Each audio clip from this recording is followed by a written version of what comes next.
जब मैं एक ऐसे व्यक्ति से बात करती हूँ जो थिएटर को पिछले 30 वर्षों से जी रहा है, तो उसके नजरिए से थिएटर क्या है?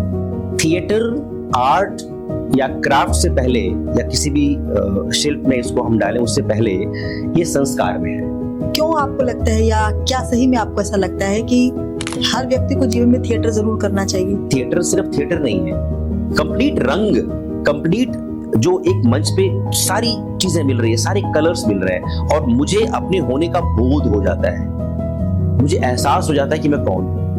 मतलब ये कहने कि थिएटर जो है इंसान को सोचने की दिशा बदल देता है, Yes. जीवन जीने का तरीका सिखा देता है, ग्रूम करता है रचना जी, पर्सनालिटी डेवलप करता है।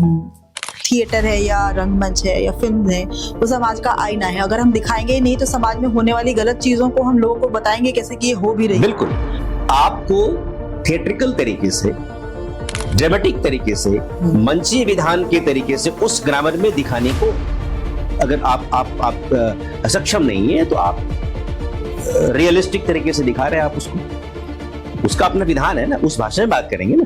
क्या सबसे बड़ा ऐसा मेजर चेंज आपको लगा अपने आप में भी या आप अपने आसपास के लोगों में कि मैंने उनमें ये ड्रास्टिक चेंज देखा जब मैंने उनमें थिएटर करते देखा? जैसे कुछ जगहों पे क्रांति हुई तो कुछ जगहों पे पुनर्जागरण आया, है ना। तो क्रांति तो अचानक से हो जाती है, किसी भी चीज पे अचानक से कुछ हो गया, लेकिन पुनर्जागरण आने में वक्त लगता है। हाँ। समाज की जो वो एक भेड़ चाल है ना कि सफलता खाली पैसों से ही नापते हैं हम, उससे अगर इंसान अपने आप को बचा लेता है तब वो संतुष्टि के रास्ते पर चलता है। प्रॉब्लम क्या है, हमने जो मैं कहने की कोशिश कर रहा हूँ, आपकी बात को मैं आगे एक्सटेंड कर रहा हूँ कि समाज ने अभी तक कलाकार को एक्सेप्ट नहीं किया है। ये सच है, ये मैं कह रहा हूँ, कड़वा सच है। और यही भी कारण भी है कि लोग क्योंकि अपने आप को एक्सेप्टेंस हम इतना क्रेव करते हैं ना कि हमें एक्सेप्टेंस मिले, चाहे हमारी फैमिली की हो, हमारी सोसाइटी की हो या किसी की, हमारे आसपास के लोग हमें एक्सेप्ट कर लें, उसकी वजह से हम बहुत कुछ ऐसा छोड़ देते हैं जो हमारा है।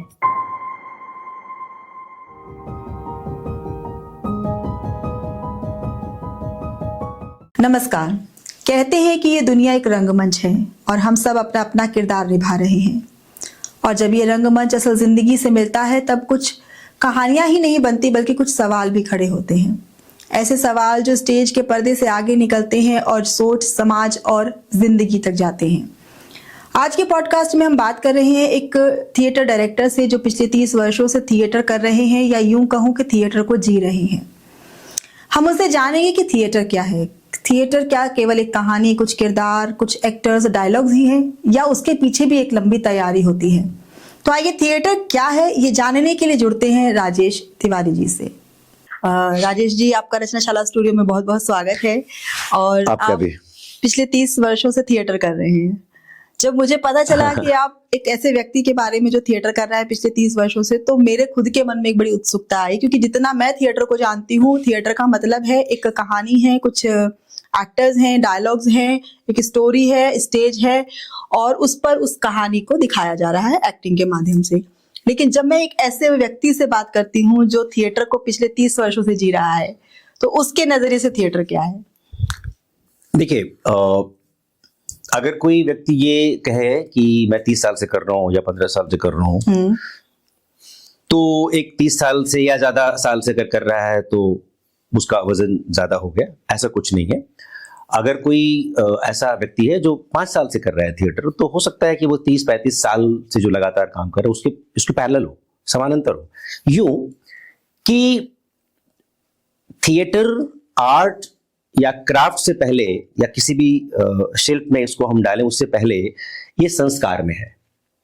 हम भूल जाते हैं कि दुनिया की तमाम जितने भी आर्ट्स हैं, जिसका ग्रामर बाद में बना, व्याकरण बाद में बना, लोगों ने उसको एक पद्धति बाद में दी, लेकिन थिएटर एक संस्कार है। यही वजह है कि थिएटर पॉपुलर नहीं है, हम उसको संस्कार में डाल ही नहीं रहे हैं। स्कूल में या छोटे बच्चों को, अब जैसे कुछ स्टेट हैं जहां पे बच्चे जाते हैं फैमिली के साथ देखने, तो उनको समझ में आता है कि अच्छा, मम्मी पापा के साथ हम लोग नाटक देखने जा रहे हैं, ये थिएटर है, ये रंगमंच है। अब करेगा बेशक वो जब कॉलेज में जाएगा, बड़ा होगा, लेकिन संस्कारित वो अभी से हो रहा है। हाँ, उसके बारे में जानकारी तो है कि ऐसा भी कुछ होता है। बिल्कुल ठीक है ना। तो मेरे लिए मेरा थिएटर जो मेरी जो शुरुआत हुई है वो संस्कारों से हुई है। तो मेरा जो थिएटर है वो 30-35 साल तो छोड़ दीजिए, अगर मेरे संस्कार में नहीं होता तो मैं आज थिएटर नहीं कर रहा होता, ये 30 साल 35 साल की बात ही नहीं होती। हाँ, जो दूसरा सवाल आपने किया था कि मेरे लिए थिएटर क्या है, अगर शायद हाँ। यही था ना, एक्सटेंशन सवाल हाँ। यही था। मैं अगर थिएटर को थोड़ा सा मैं तोड़ के एक अपने अपने अपनी भाषा में, या आप कह सकते हैं अपने सामाजिक परिवेश में बात करूं, तो मेरे लिए थिएटर रंगमंच है। अब आप कहेंगे सर हिंदी में तो रंगमंच ही होता है। हाँ, भाषा का अंतर है बस। एग्जैक्टली नहीं, हाँ, हाँ। देखिए थिएटर चूंकि एक कंपोजिट आर्ट, थिएटर सिर्फ थिएटर नहीं है, एक कंपोजिट आर्ट है।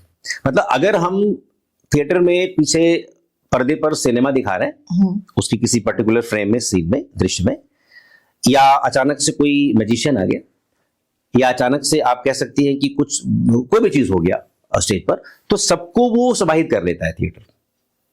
ठीक है, इसके लिए थिएटर तैयार था, लेकिन हमारा जो रंगमंच है ना, वो तैयार नहीं था। आप कहेंगे कैसे? रंगमंच बिल्कुल जिसे आप कह सकते हैं कि एक लिमिटेड, एक सीमित दायरे में होने वाला क्राफ्ट था, आर्ट था। लिमिटेड रिसोर्सेज के साथ भी? नहीं, रिसोर्सेज नहीं। हाँ। जो जैसे किसी भी चीज का एक अपना ग्रामर होता है ना, अच्छा, ठीक। उसी ग्रामर को सोच के बनाया गया था। जैसे हम आज क्रिएटिव डांस करते हैं, आस्था देवू बहुत मशहूर डांसर थे जिनकी डेथ हो गई कुछ साल पहले कोविड के आसपास। उन्होंने अपना एक नया फॉर्म क्यों पैदा किया? क्योंकि जितने भी डांस फॉर्म्स हैं उनका अपना एक शास्त्रीय तरीका है, वही मुद्राएं हैं, उस मुद्राओं से बाहर निकल नहीं रहे थे। तो जो रंगमंच है उसमें आपका नृत्य भी है, क्योंकि सभी चीजें नाट्य शास्त्र में सभी आता है। एग्जैक्टली। तो ऐसा मान लिया जाता है कि नाट्य शास्त्र को 5वां वेद कहा गया है। बट हम जैसे ही वेद कहते हैं तो हम 4 वेद के बाद 5वां वेद यानी एक्सटेंशन मान लेते हैं। एक्सटेंशन नहीं है, वेद तो साइंस है। जब हमारी पुरानी शास्त्रीय परंपरा धीरे धीरे वैज्ञानिक दृष्टिकोण लेती हुई आगे बढ़ती गई, तो हमने उसको वेद का नाम दिया। कुछ भी वेद हो सकता है। वेद का मतलब वो धार्मिक ग्रंथ, 4 वेद, पुराण, उपनिषद नहीं है। वेद जो वैदिक हो, जो साइंटिफिक हो। तो रंगमंच वैदिक था, साइंटिफिक था। तो थिएटर और रंगमंच में ये अंतर है। तो देखा जाए तो रंगमंच तो पुराना हुआ थिएटर से, क्योंकि जितना भी हमारा नाट्य शास्त्र लिखा गया, भारत मुनि ने लिखा, वो तो इन्होंने इतने साल पहले लिख दिया जब थिएटर की परिकल्पना भी नहीं हुई थी। कितनी बड़ी बात है। थिएटर तो लोगों ने सोचा भी नहीं था कुछ होता होगा। हाँ। अब इसको अगर हम ऐसे देखें कि पुरानी है रंगमंच थिएटर से, हाँ। अगर हम अपने टर्म में बात करें, हिंदुस्तान के, भारत के टर्म में बात करें, तो हम उनसे पुराने हैं। लेकिन वो कहेंगे कि हमारे यहाँ भी शास्त्रीय परंपरा रही है। अच्छा। ग्रीक, एथेंस या इंग्लैंड, आयरलैंड, जो तमाम शेक्सपियर का अपना जो भूमि है, भाई वहां भी तो पद्धति पुरानी चली आ रही है। तो वो भी तो उस पर्टिकुलर धारा से बहुत पहले की बात कर रहे हैं। तो उनका भी अपना एक शास्त्रीय शैली है जिसको वो थिएटर ही बोलते हैं। अच्छा। तो पुराना थिएटर से ये कह देना कि रंगमंच पुरानी, जी नहीं। हमारा संस्कृत थिएटर, हमारी परंपरा, या हमारा जो पारंपरिक थिएटर है वो एक अलग है। उसकी धारा हमारे साथ चल रही है, हमारे वक्त के साथ चल रही है, उनकी उनके वक्त से चल रही है। एग्जैक्टली। लेकिन थिएटर अंग्रेजी का शब्द है, भाषा का अंतर है, रंगमंच सिर्फ कह देना, ये मैं दुरुस्त करने की कोशिश कर रहा था। दोनों अलग अलग है। उनका थिएटर भी शास्त्रीय होता। लेकिन जब हम किसी भी शब्द का कोई दूसरी लैंग्वेज में वर्ड ढूंढते हैं तो बिल्कुल सेम तो मिलता नहीं है। बहुत क्लोजेस्ट जो नियर नहीं मिलेगा, नहीं मिल सकता, क्योंकि 2 भाषाएं अलग है, तो संस्कृति अलग है, उन्हीं के हिसाब से नहीं मिलेगा। बिल्कुल सही कह रही है। दूसरी बात ये यूं भी नहीं मिलेगा कि कुछ भाषाओं में XYZ नंबर हैं शब्दों के। ठीक है ना? मान लीजिए संस्कृत में मानते हैं कि 12,000 शब्द हैं, अंग्रेजी में 11,000 शब्द हैं, कहीं हमारे भाषा में तो 30,000 शब्द हैं। जरा मुझे बताइए 11,000 12,000 शब्दों का तो दूसरी भाषा में मिल जाएगा, बाकी तो हम क्या करते हैं कि उसको अपने तरीके से कुछ अपने लय में ही बोल देते हैं, शब्द बना देते हैं या उसके आसपास बना देते हैं। हमारे यहाँ एक बहुत बड़े रंगकर्मी थे, हबीब तनवीर साहब। वो छत्तीसगढ़ के कलाकारों को लेकर जो ट्राइबल्स हैं, ध्यान देना इस बात को, बिल्कुल अब ये शब्द तो नहीं कहूंगा कि गंवार है, वो ट्राइबल है तो ट्राइबल है, उनके साथ उन्हीं की भाषा में, भाषा भी नहीं बोली में, भाषा तो जानते ही नहीं है, वो तो लिखते नहीं, वो तो पता नहीं कौन सी बोली बोलते हैं, एक उनका अपना डायलेक्ट है जो वही समझते हैं। हाँ। उनकी बोली में शेक्सपियर के नाटकों को, अंग्रेजी नाटकों की बात कर रहा हूं, उसको ट्रांसलेट करके भील, जो ये जो झाबुआ या जो छत्तीसगढ़ के बहुत ट्राइबल्स वाले इलाके हाँ। लोग हैं, रायपुर या फिर भोपाल से भी बहुत सारे आगे, उनको लेकर के किया। किसके प्लेस कर रहे हैं? शेक्सपियर के प्लेस। और दिखा किसको रहे? एम्स्टर्डम में, लंदन में फेस्टिवल में जा रहे हैं इनको लेकर के। और उन लोगों ने हमारे जो है आंखों से या हमारे दृष्टिकोण से जब अपने शेक्सपियर को देखा, वो दंग रह गए। हम तो कभी सोच भी नहीं सकते थे कि शेक्सपियर का दायरा इस लेवल पे इतना वैश्विक हो सकता है। आप कभी जब पूरी स्टडी आप करेंगी, हबीब तनवीर पे अगर बोलना हो तो 4 घंटे तो उन्हीं की वो बात आदमी बोल देगा, उनकी थिएटर बोल देगा। उनको इस बात का एहसास हो गया था कि हम शेक्सपियर को अंग्रेजी में हिंदुस्तान में नहीं करेंगे।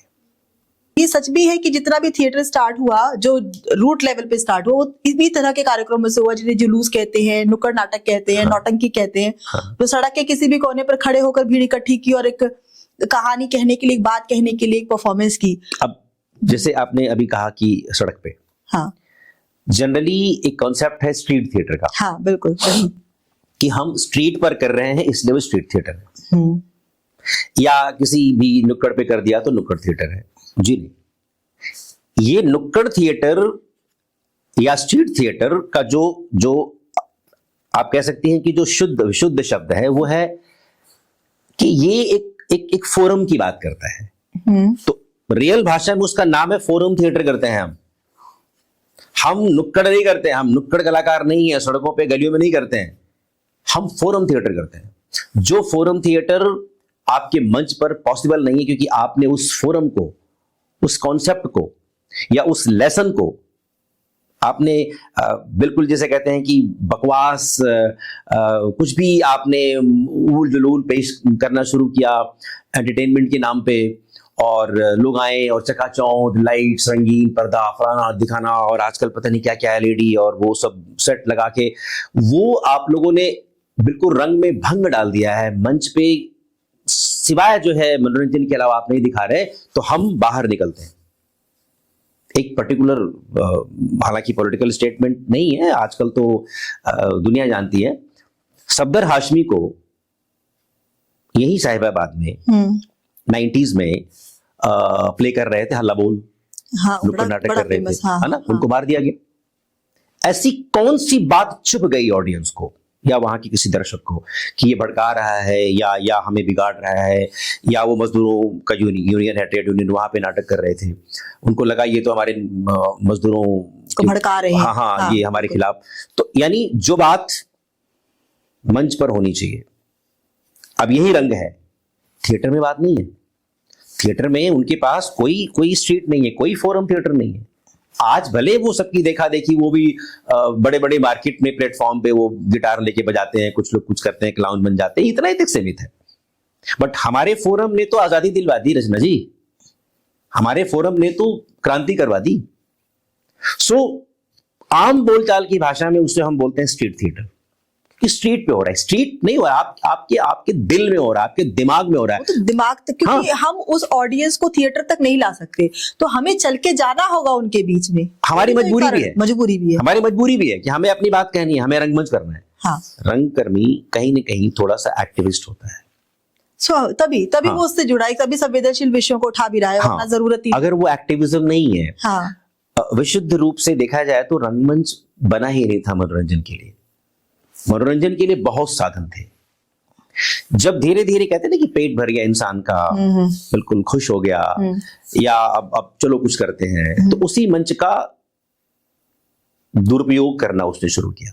नहीं तो मंच की अपनी गरिमा थी कि मंच पे क्या होना चाहिए, क्या नहीं होना चाहिए।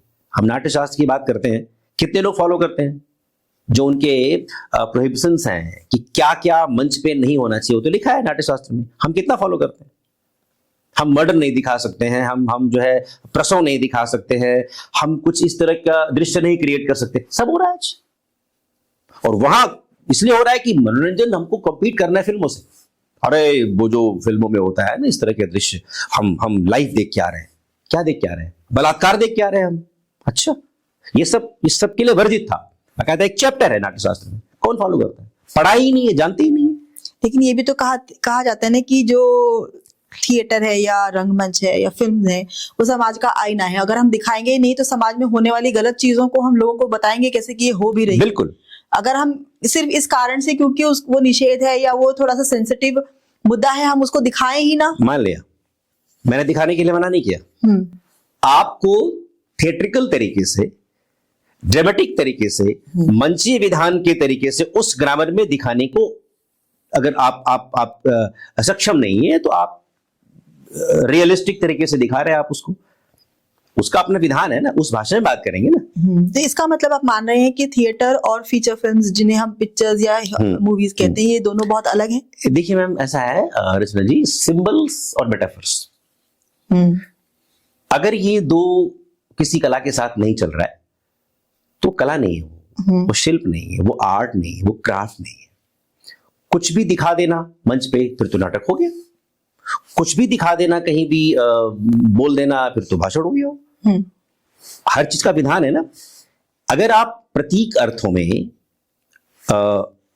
हाँ, थोड़ा सा ये होता है कि प्रतीकों को समझने वाले दर्शक कम होते हैं। बिल्कुल सही बात है। जो ऑडियंस है या जो श्रोता है, हमें उनके हिसाब से तो बात कहनी बिल्कुल कहनी चाहिए, लेकिन उसका टारगेट आपको बनाना पड़ेगा। अगर मान लीजिए एक चोर भी और एक सिपाही, दोनों को हम दिखा रहे हैं, ठीक है, नाटक दिखा रहे हैं, और हम सोच रहे हैं कि यार सिपाही को भी समझ में आना चाहिए, जी नहीं, चोर को भी समझ में आना चाहिए, सिपाही थोड़ा ये मान लेते हैं कि थोड़ा पढ़ा लिखा है। अगर चोर को भी समझ में आना चाहिए, चोर के लेवल पे हम उतरेंगे, चोर के स्तर पे आएंगे, चोर की भाषा में बात करेंगे, तो सिपाही की वहां जरूरत क्या है?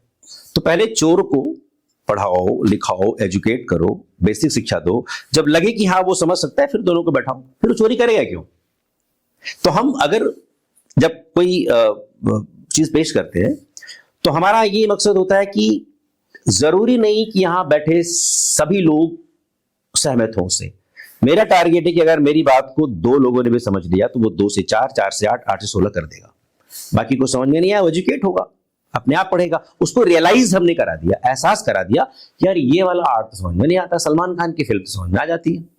तो अगर अपने हम से वो बात करेगा, उसको लगेगा मुझे बाहर निकल के अगर थिएटर देखना है, मुझे रंगमंच देखना है, मुझे समझना है कि उसने क्या कहा, थोड़ी स्टडी करनी पड़ेगी। तो आपने उसको कम से कम एजुकेट करने के लिए प्रोत्साहित तो कर दिया, या आपने नॉक तो कर दिया उसके मस्तिष्क को, इसलिए नहीं कि पहले ही उतर जाओ उसके लेवल पे। अब इसी पर मैं एक बात कहूंगी कि आज की जो जनरेशन है उसमें बहुत सारे लोगों को तो ये पता ही नहीं है कि थिएटर या रंगमंच भी कुछ होता है। उनके लिए तो जो हमारी सिनेमा हॉल में आने वाली मूवीज है, फिल्म्स हैं, वो इन्हीं को सब समझते हैं। और अगर ये देखा जाए तो हमारे जितने थिएटर आर्टिस्ट भी हैं जिन्होंने बहुत अच्छा समय दिया, उनका बाद में कहीं ना कहीं ये होता है कि हमें मूवीज में तो जाना है। तो इसके लिए क्या रहेगा कि भाई क्या ये ठीक है, या हमारे वो बच्चे जिन्हें थिएटर के बारे में नहीं पता, उन्हें हम कैसे बताएं या कैसे उनको बुलाएं कि आइए और देखिए थिएटर में कुछ होता है? देखिए मेरे ख्याल से ये सवाल या ये बातचीत हजारों सेमिनार में, हजारों जगहों पे, अलग अलग मंचों पे, अलग अलग प्लेटफॉर्म पे, अलग अलग पेजेस पे ये पूछा जाता है, क्योंकि ये एक चिंता की बात है। इसमें हम सवाल कम है, चिंता ज्यादा। बिल्कुल ठीक है, क्योंकि कहीं ना कहीं ऐसे बहुत सारे ऐसे आर्ट फॉर्म्स है जो लोगों को पता ही नहीं है। जैसे पपेट्री है, मैं जानती हूँ कि मैंने देखा, मुझे खुद को भी नहीं पता था कि हाँ पपेट्री इस तरह की भी हो सकती है। जब मैंने देखी, जुड़ी मैं, तब मुझे पता चला। सेम अगर हम कविताओं की बात करें तो हमारे लिए कविताएं पता ही नहीं, हम तो फिल्म्स के गाने सुनते हैं, हमें पता ही नहीं कि कविता क्या होती है। अगर हम और आर्ट फॉर्म में चले जाए, पेंटिंग्स में चले जाए, तो आज हम मॉडर्न आर्ट को इतना सुंदर मानते हैं कि हमें अपनी जो क्षेत्रीय पेंटिंग्स उनके बारे में पता ही नहीं है। तो इसका कहीं ना कहीं ये भी तो रीजन है ना कि बच्चों को उनके बारे में बताया ही नहीं गया, या वो उन तक पहुंची ही नहीं। देखिए छोटे लेवल पे तो आपने अपने सवाल का जवाब खुद ही दे दिया कि उनको बताया ही नहीं गया। हाँ, ठीक है, जब बताया नहीं गया तो नहीं पता उनको, तो क्या किया जाए? हाँ, ये जो सरोकार है, जो चिंता वाली बात है। देखिए ये थोड़ा सा हम पीछे जाना पड़ेगा हमको कि इसका रूट कहां से बनाया जाए, कैसे एजुकेट किया जाए, कैसे आगे बढ़ा जाए। जो शिक्षित करने की जो जिम्मेदारी लेता है, अब यहां शिक्षा सिर्फ एजुकेशन नहीं है। जैसे मैं आपको बताऊं, यहां एजुकेट करना और शिक्षित करना दोनों में जमीन आसमान का फर्क है। ठीक है, एक होता है स्टूडेंट, एक होता है छात्र, और एक होता है विद्यार्थी। एक ही तो है, आम बोलचाल में ये बोला जाएगा, जी नहीं, स्टूडेंट कंप्लीट वेस्टर्न फिनोमिनन है। छात्र उसे कहते हैं जब किसी एक पर्टिकुलर विषय को, एक ही कोर्स को, एक ही सिलेबस को, एक ही लेसन को, एक ही चैप्टर को महारत की जाती है। 20 लोग बैठ के एक साथ पढ़ रहे हैं। अच्छा। मेरा प्रज्ञा अलग है, मेरी बुद्धि अलग है, आपकी अलग है, 20 बच्चे हैं, 20 के अलग अलग है, लेकिन सभी एक ही चीज पढ़ने को बेचारे कमिटेड है, हमने बाध्य है। ठीक है, ठीक है। हम उसको ये नहीं बोल सकते हम एजुकेट कहां कर रहे हैं? आप तो जो 33% वाला है उसको 99% के बराबर बैठा के पढ़ा रहे हो। जो विद्यार्थी होता है वो किसी छत का मोहताज नहीं होता है। छात्र इसीलिए है, एक छत्र के नीचे एक चीज पढ़ रहा है, मजबूरी है हमारा पढ़ना, इस सिस्टम ही है हमारा, ये एक बना दिया गया है, लोकाचार है, ये समाज भी नहीं है, जिसको मैं सामाजिक भी नहीं बोलूंगा, ये लोकाचार है कि सब लोकाचार में डाल दो, पढ़ने दो, जाने दो, सबको जाएगा, धीरे धीरे सीखेगा। एक ही छत के नीचे बैठा हुआ विद्यार्थी क्या है कि हमें न छत चाहिए, न दीवार चाहिए, न कोई पर्टिकुलर टीचर चाहिए, न गुरु चाहिए, मैं विद्या के अर्थ को कहीं से भी लेने के लिए तैयार हूं। आपकी कहानियों में मैंने देखा, जो आपने रंगमंच पर प्लेस किए हैं, उसमें मैंने जो मुझे सबसे बड़ा आकर्षक लगा वो लगा इस्मत चुगताई जी की कहानियां। इस्मत चुगताई जी एक ऐसी महिला रही जिन्होंने बहुत मतलब विद्रोह जिन्होंने लिखा अपने समाज के खिलाफ, उन्होंने लिखा और सबसे ज्यादा टारगेट भी हुई वो। जी जी। और मैं जहां मुझे पता है उनकी एक कहानी के लिए तो उन्हें समन भी आ गए थे कि आपने इसमें अश्लीलता परोसी है, मंटो साहब और उन दोनों को एक साथ बुलाया गया था। तो जब इस तरह के संवेदनशील विषयों को आप उठाते हैं और रंगमंच पर इसको प्ले करते हैं, तो क्या सच में स्वीकृति मिलती है दर्शकों की? जब आप रंगमंच करते हैं तो आप ये नहीं सोचते हैं कि इसका रिव्यू क्या होगा या इसका रिएक्शन क्या होगा, हम हमेशा सोचते हैं इसका रिस्पॉन्स क्या होगा। हम रिस्पॉन्स को ध्यान में रख करके चीजों को बनाते हैं। ठीक है, रिस्पॉन्स, ये रिएक्शन और रिस्पॉन्स इसलिए कि आप कहानी को अकेले पढ़ रही हैं, आप पढ़ रही हैं, पढ़ते पढ़ते सो गए, आपके अपने विजुअल बन रहे हैं, आपको खराब लग रहा है, अच्छा लग रहा है, फाड़ के फेंक दिया किताब, आप अकेले कहानी से जूझ रहे हैं।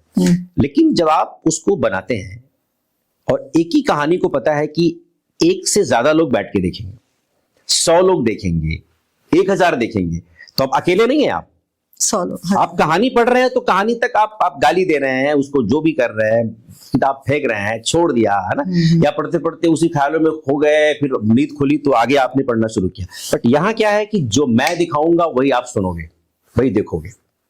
ठीक है, तो जब मैं इस्मत चुगताई की कहानी लेता हूं तो मेरे दिमाग में चल रहा होता है कि मैं इस्मत चुगताई की कहानी नहीं पेश कर रहा हूं। बहुत लोगों ने ड्रामेटाइज किया कहानियों को, लेकिन सबसे ज्यादा कहानियों को अगर ड्रामेटाइज करने का, अगेन मैं क्या बोलूं, आप नंबर्स अगर आप देख लें तो किसी ने 1 कहानी 2 कहानी की है, मैंने तो पता नहीं कितनी कहानियां की। मैं मतलब जो लड़कियों का कॉलेज है, जिसेंट मैरी कॉलेज नहीं, मैत्री कॉलेज, वहां एक प्ले किया था, तो मैंने कहा यार मैं इसमें चुगताई की कहानी उठाता हूं और सारे पात्र महिलाएं करेंगी, पुरुषों के भी। ठीक है। और ड्रामेटाइज जैसे करता था कि पुरुष पात्र दिखे ही ना, आए ना, बस पुरुष पात्र की चर्चा चल जाए। ठीक है, कि उसका पति आएगा और वो, उसका देवर ऐसा था, उसका ससुर ऐसा था, वो आया, उसने ऐसे ऐसे बोला, तो आके बोलेगा नहीं, काट दो, तो दिखे सारी महिलाएं, वो डायलॉग्स में दिखा दिया। एग्जैक्टली। जबकि उनकी कहानी में विजुअल है, बट चूंकि मैं इस्मत की कहानी पेश नहीं कर रहा हूं रचना जी, मैं इस्मत को पेश कर रहा हूं, क्योंकि मैंने इस्मत की पहले उनकी बायोग्राफी, उनकी लिखी हुई चिट्ठियां, उनके विचार, उनके निबंध, उनकी सोच, उनके इंटरव्यूज जब मैंने पढ़ लिए तब मैंने कहानी उठाई, जो लोग उल्टा करते हैं। चूंकि आपने समन आ गया और मंटू की बात की, तो मैंने एक मंटू की कहानी भी ड्रामेटाइज की है। लोगों ने मंटू किया है 4-5 कहानियां जो अश्लीलता से भरा हुआ है। आपको पता है ओरिजिनल मौलिक कहानियों में मंटो ने वो सब नहीं लिखा है जो यहां पर तमाम लोगों ने फायदा उठाने के लिए, बेचने के लिए उर्दू कहानियों का जब ट्रांसलेशन हिंदी या हिंदुस्तानी भाषा में किया तो जबरदस्ती चीजों को जोड़ दिया। एक आदमी बकायदा लुधियाना के हैं राइटर, एक मैगजीन में पूरा रिसर्च छापा 8-9 साल का कि उनकी उर्दू की कहानियां और जो हिंदी की कहानियां हैं, वही 4-5 कहानियां ले दे के लोग करते हैं। हतक है, फोहश है, खोल दो, ठंडा गोश्त, एक बू भी बड़े उनकी, बू, ये 4-5 ना, इसको कुछ पॉकेट बुक्स थी, कुछ यहाँ के पब्लिशर्स थे, नीच जिसे कह सकते हैं आप, हरकत करने वाले पब्लिशर्स, कि यार मंटो ना बहुत ही फोहश और बहुत ही अश्लील लिखता है, इसको और बढ़ा चढ़ा के इस कहानी का सीन इसमें, इस कहानी का सीन इसमें आप जो है डाल के चलो बेचते हैं, मतलब अपनी बिक्री बढ़ाने के लिए, किताबों का। वो आदमी जो वेरा ट्रांसलेट करता है, जो बड़े बड़े लेखकों की कहानी, जो आदमी, जिस इंसान में भगत सिंह बनने की पूरी क्षमता थी, उसको लोगों ने असली राइटर बना दिया है। इसी पर मेरा एक नाटक है अभी जो मैं प्लान कर रहा हूं, उसका नाम ही है written and directed by Manto. Play का नाम रखा है, शीर्षक, अच्छा, written and directed by Manto. अच्छा, ऊपर लिखा जाएगा written and directed by Rajesh Tiwari, वो अलग बात है, वो तो मैं बना रहा हूं। हाँ, इसलिए कि अगेन मंटो के नजरिए से मैंने फिर से जो है पेश करने की कोशिश की है कि अगर मंटो ये लिख रहा है तो इस कहानी को अगर मंटो साहब खुद डिजाइन करने आते, खुद निर्देशन अगर देते, खुद अपनी कहानी को कैसे करते, वहां तक पहुंचने की मैंने कोशिश की। ये हो रहा है कि अब जैसे हम लोग बहुत सारे ऐसे थिएटर आर्टिस्ट हैं जिन्हें हमने बड़ी स्क्रीन पर देखा और बहुत अच्छा अभिनय करते हुए देखा, बेशक चाहे वो देखने में उतने अच्छे ना रहे हो, कई बार उन्हें इस बात के लिए नकारा भी गया कि भाई देखने में आप एक्टर नहीं लगते हैं, लेकिन क्योंकि उनकी एक्टिंग में वो दम था, वो रंगमंच से आए थे, तो उन्होंने अपनी जगह बनाई। फिर एक प्रश्न फिर से आ जाता है, फिर बहुत सारे ऐसे बड़े एक्टर्स हैं जिन्होंने खूब अच्छा एक अपना मुकाम हासिल कर लिया फिल्म इंडस्ट्री में, पर अब एक समय आया है कि वो वापस से मज कर या रंगमंच को पॉलिश करके, उसको नए इक्विपमेंट्स के साथ, नई टेक्नोलॉजी के साथ मिक्स करके वापस आज हम देखते हैं कमानी ऑडिटोरियम में बहुत सारे प्लेज हो रहे हैं, श्रीराम सेंटर में हम देखते हैं बहुत सारे ऐसे प्लेज हो रहे हैं, बड़े बड़े नाम आज बड़े फेमस, बहुत चर्चित। सहमत हूं। हाँ, तो उसे आप क्या कहेंगे कि वापस फिर वो यही आ रहे हैं जहां से चले थे, वापस वही नहीं, वो मैं उनको सलाम करता हूँ। अच्छा, उनको सैल्यूट करता हूँ, उनकी तारीफ करता हूँ, अप्रिशिएट करता हूँ ऐसे लोगों को, लेकिन ये गिनती ना के बराबर है। ये इक्के दुक्के लोग हैं भाई। अगर आप सिर्फ एनएसडी की बात में, तो 25 लोग 30 लोग हर साल पास होते हैं, और सन 65 से अब तक कितने पास हो चुके होंगे। अगर उसमें गिनती के 4-5 लोग, अगर मैं गिनने बैठ जाऊं या आपको बोलूं कि जरा नाम गिनाइए, तो आप 4 या 5 या 6 लोगों से, तो यार एक बैच में 30 लोग पास होते हैं, और उसमें इतने 35 साल वो, और ये आपका 25 साल ये हो गया है ना। आप देख लो इतने साल हो गए, और उतने साल लगभग रिपर्टरी के भी हो गए। उसके बाद कुछ दिन बाद रिपर्टरी शुरू हुई थी कि एनएसडी से पास होने के बाद में अपने एनएसडी के रंगमंडल में कुछ दिन आप काम करेंगे, वो पेड जॉब होता है। अच्छा, मंत्रालय पैसा देती है, और आप 6 साल मैक्सिमम वहां काम कर सकते हो, फिर अपने में क्षेत्र में जा सकते हो। तो आप देखिए, हजारों में से 4 लोग आ जाए तो आप उसका एग्जाम्पल देंगे, आप उसको बोलेंगे कि वो लौट के आके काम कर रहे हैं। तो इसका ये भी तो कारण है कि बाकी लोग फेमस ही नहीं हुए, हम जानते ही नहीं हो। नहीं, ऐसा नहीं है। ये तो देखिए, व्यक्ति जाता है थिएटर छोड़ के बंबई, हाँ, थिएटर तो नहीं है ना, थिएटर तो नहीं बोल रहा सुनो एनएसडी मैं हूं, और एक पर्टिकुलर टाइम के बाद ना मुझे उठा के तुम बम्बई में स्थापित कर देना, या फिर एनएसडी में तुम फिल्म इंस्टीट्यूट खोल देना, और यहाँ पे फिर फिल्म पढ़ाना, तुम लोग सिनेमा पढ़ाना। ऐसा तो नहीं बोल रहा है विभाग, तो नहीं बोल रहा है। वो जो पर्टिकुलर कला है, जो क्षेत्र है, वो तो नहीं बोल रहा है। अब उसको यूज करके, यूटिलाइज करके एक व्यक्ति अकेला जा रहा है, उसको जाने का हक है, जाने दो। लेकिन कंप्लीट रंग मंच उठ के थोड़ी आपके सिनेमा में समाहित हो रहा है। वो उसकी अपनी एक अलग पहचान है, उसका अपना एक अलग से, वही मैं कह रही हूँ कि उसको प्लेटफॉर्म इतना है। क्यों नहीं पॉपुलैरिटी मिली? किसको? रंगमंच को, थिएटर को। कैसे मिलेगा? आप यहाँ रह ही नहीं रहे हो। आप एक पर्टिकुलर टाइम के बाद आपको लगता है मैं एक्सपर्ट हो गया हूँ यहाँ पर। जो चीज का इस्तेमाल मैं नहीं करना चाह रहा था। अक्सर हर आदमी ये बोलता है कि हमारी मर्जी, दूसरी बात बोलता है कि हमें भी हक है पैसा कमाने का, जो कि सिनेमा में है और यहां नहीं है। इस तर्क वितर्क से परे कुतर्क के आगे आप क्या बोलोगे? उसके लिए वो तर्क है, उसके लिए उसका सत्य है, उसके लिए बिल्कुल जिसे कहते हैं कि अपनी बात पे वो अडिग है कि भाई मुझे यहां पैसा नहीं, वहां पैसा है। सही कह रहे? तो अब हम एक पर्टिकुलर व्यक्ति से क्या क्या क्या बहस करोगे जब उसने चुन लिया है कि मुझे पैसा कमाना है, मुझे वहां जाना, और सही बात भी है, कमाना भी चाहिए, जाना भी चाहिए, पैसा कमाना चाहिए, नाम कमाना चाहिए, सब कुछ होना चाहिए, लेकिन किसकी कॉस्ट पर? थिएटर की कॉस्ट। लेकिन ये भी है कि जैसे अगर हम बहुत सारे लोग आज बोलते हैं, कुछ ऐसे नाम है जो थिएटर से गए, उनकी वजह से लोगों को पता है कि थिएटर भी होता है, ये थिएटर आर्टिस्ट थे। नहीं तो शायद जितना थोड़ा बहुत थिएटर, आम जनता की बात कर रही हूँ मैं, जो बिल्कुल इस फॉर्म से जुड़ी ही नहीं है, वो इतना तो समझ पाती है कुछ थिएटर शब्द भी लेकिन होता हम है। एक चीज मिस कर लेते हैं कि जो कम से कम आज की अगर हम पीढ़ी की बात करें, तो जब हम किसी आर्टिस्ट को देखते हैं, अरे हमने इसको टीवी में देखा है, अरे हमने इसको सिनेमा की पर्दे पे देखा है, अरे हमने स्क्रीन पे देखा, अरे हमने ना अब आज ना उसको लाइव देखा है।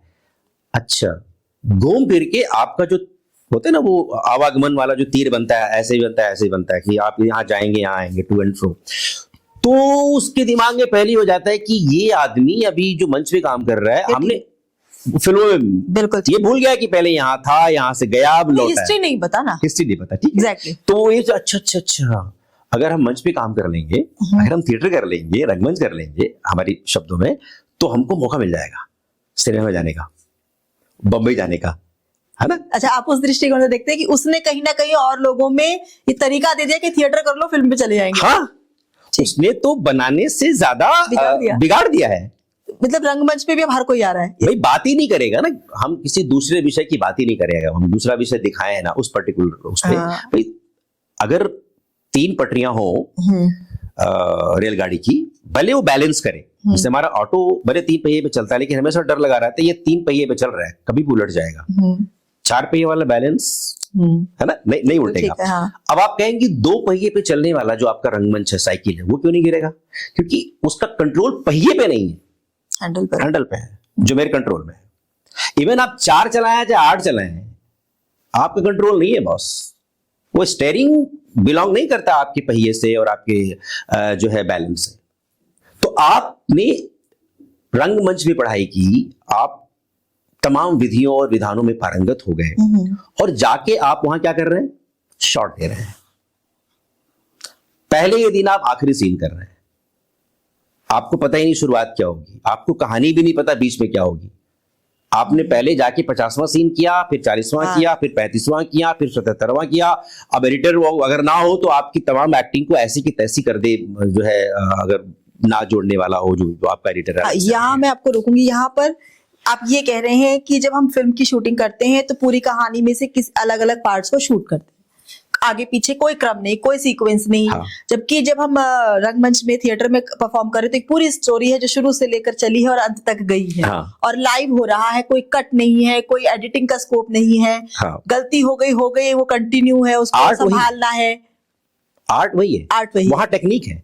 अगर अच्छा एडिटर ना हो, हाँ। तो इरफान खान हो चाहे नसीरुद्दीन शाह हो, जो ग्रेट एक्टर्स हैं, जो अभी भी नसीर साहब करते हैं थिएटर, है ना, या कुछ लोग जो थिएटर कर रहे हैं जिनका मैं नाम ले रहा हूं, लोग जानते हैं, अगर वो एडिटर अच्छा ना हो तो कोई एक्टिंग नहीं दिखाई देती। इनको आप निकाल दो।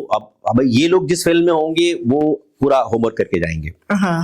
कि भाई हमको पहला सीन क्या है बता दो। हाँ। अब मैं यहाँ पर क्या कर रहा हूँ, अच्छा पहले मेरे बाल थे अब बाल नहीं है, अच्छा पहले वो पता लगा 35वें सीन में मुझे नहीं थे अब मुझे है। तो वो पूरा कैलकुलेट करके अपना एक धारा में एक्टिंग करते हैं। कितने लोग हैं ऐसे, है ना। हाँ, तो मैं कहता हूं कि एक शायद मैं अभी मेरे दिमाग में विचार है, ऐसा भी हो सकता है कि ऐसे लोग जो एलिजिबल हैं यहां भी काम करने के लिए, वहां भी काम करने के लिए, वो किसी भी मंच पर जाकर के काम करने के लिए, खूब सारा धन कमाने के लिए, खूब सारा नाम कमाने के लिए योग्य है।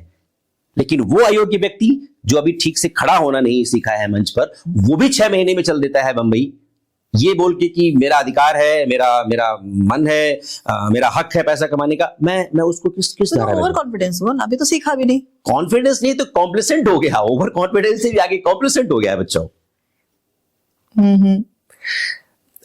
ये चर्चा बहुत ही ना, जिसे कहते हैं कि गले नहीं उतरती है लोगों को लगता है कि ये हमारे अगेंस्ट है, हमारे विरोध में बोला जा रहा है, कहा जा रहा है। नहीं भाई, हाँ, हम आपके अगेंस्ट में नहीं जा रहे हैं।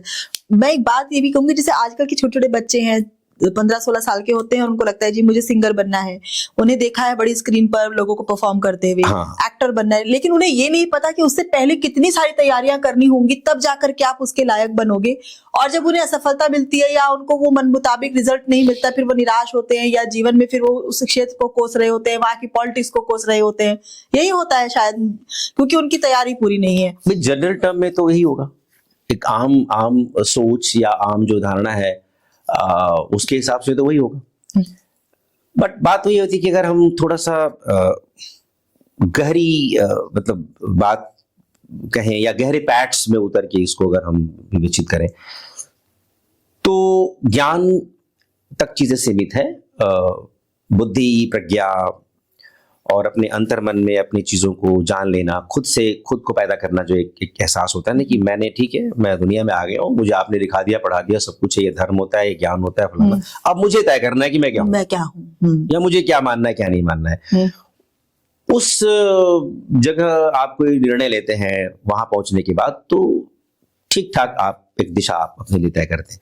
वो दिशा नहीं, मतलब स्वयं को भी नहीं पता है, दिखाने वाला जो है उसको भी नहीं पता है, टॉस गिरे जिसको बोलते हैं, जो आपके गुरु है, शिक्षक, उसको भी नहीं पता है। और पता है तो ना, मैं एक बात महसूस किया है, मैंने अनुभव किया है कि जैसे कुछ जगहों पे क्रांति हुई तो कुछ जगहों पे पुनर्जागरण आया, है ना। तो क्रांति तो अचानक से हो जाती है, किसी भी चीज पे अचानक से कुछ हो गया, रिएक्शन आया और नाम दे देते हैं कि भाई ठीक है ये क्रांति है। लेकिन पुनर्जागरण आने में वक्त लगता है। हाँ। तो हमारे यहाँ रंगमंच का जो पुनर्जागरण है या किसी भी कला का जो पुनर्जागरण है, भाई पेंटिंग, कितने पेंटर हैं, कितने साहित्यकार हैं। अगर हम साहित्य की बात करें, सिर्फ हिंदी बेल्ट की बात करें, हम हिंदी में हमने कविताएं पढ़ी हैं, हिंदी में कहानियां पढ़ी, तो हमको लगता है, जबकि दक्षिण भारत में या जो मध्य भारत है या और जगहों पे कितने ऐसे साहित्यकार हैं जिनका ट्रांसलेशन हिंदी में नहीं हुआ है तो हम उनको नहीं जान पाए। साउथ की तमाम ऐसे रंगकर्मी हैं जिनका नाटक हिंदी में यहाँ पे नहीं आ रहा है, तो हमको लगता है कि यही हो रहा है।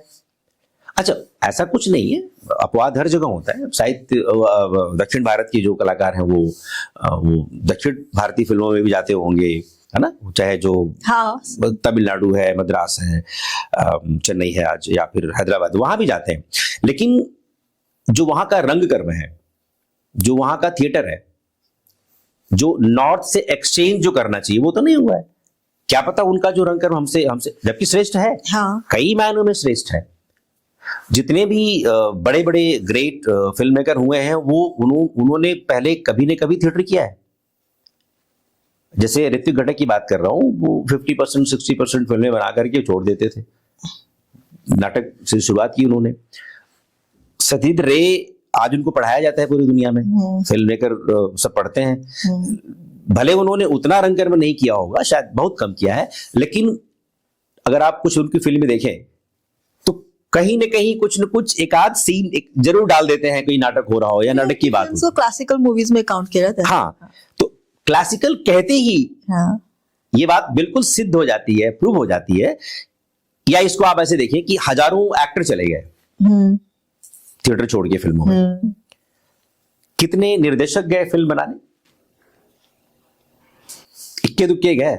अडूर गोपाल कृष्णन अगर बनाते थे वहां पे, मलयाली हैं या फिर तमिलनाडु में कुछ ऐसे लोग हैं, तो उनको समझ थी कि अच्छा, अगर मैं रंगमंच पर ये प्रयोग करता हूं और मुझे एक बड़ा कैनवास मिल जाए, विराट तरीके से अपनी बात को कहने को मिल जाए, तो शायद मैं एक अच्छा सिनेमा बना पाऊंगा जो कि रंगमंचीय विधान के आसपास होगा या ड्रामा के आसपास होगा, या ड्रामा की कल्चर या ड्रामा की ग्रामर के आसपास होगा।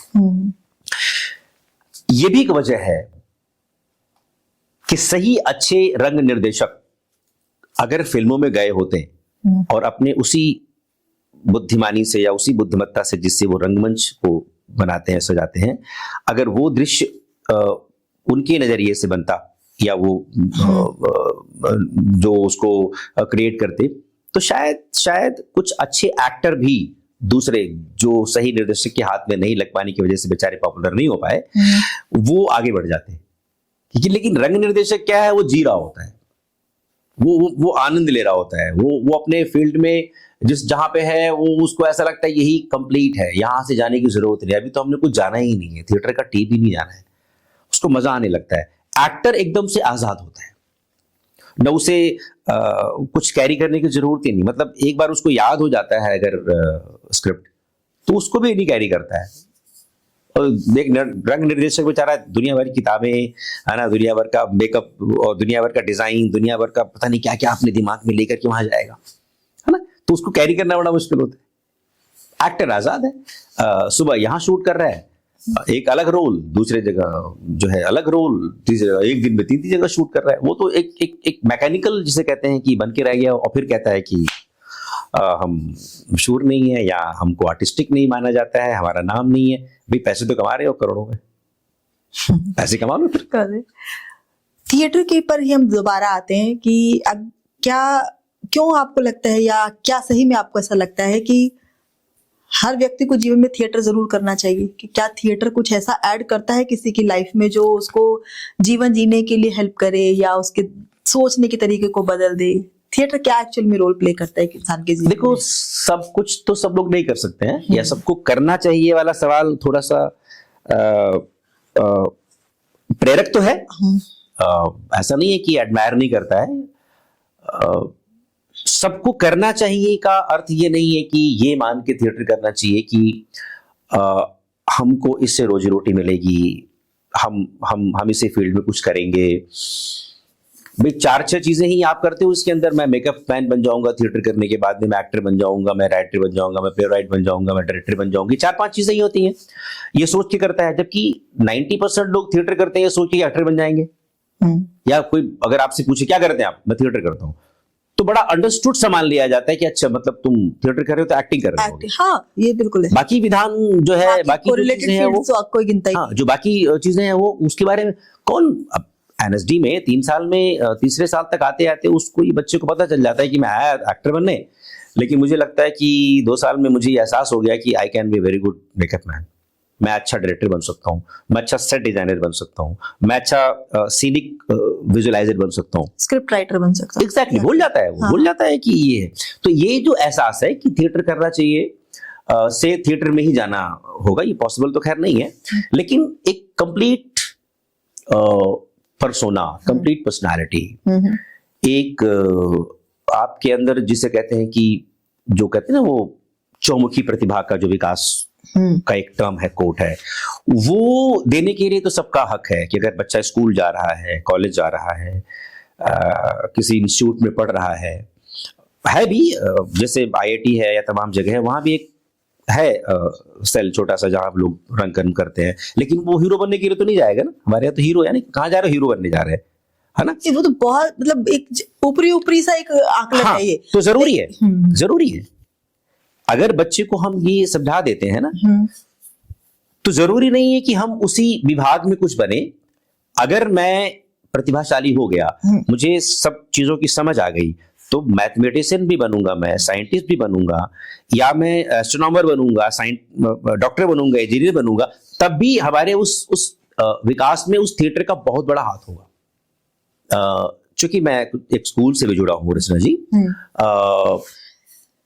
मुझे अक्सर ये सवाल लोग पूछते हैं कि भाई आप स्कूल में क्यों हो, आप कॉलेज में क्यों पढ़ाते हो, आप बच्चों के साथ क्यों डील करते हो थिएटर, जबकि वो डॉक्टर्स हैं, आईएएस एकेडमी है, इंजीनियर्स हैं, मेरे ग्रुप में साइंटिस्ट हैं, मेरे ग्रुप में जो स्पेस बनाया था एस्ट्रोनॉमर है मिस्टर अमिताभ पांडे, जो पूरे विश्व में चलते हैं साइकिल से, वो काम कर। अब जरा बताना, ये लोग एक्टर बनने तो नहीं गए बॉम्बे में, मेरे साथ काम क्यों कर रहे हैं, समय क्यों बर्बाद कर रहे हैं आपको जो है 3 घंटे 4 घंटे शाम को।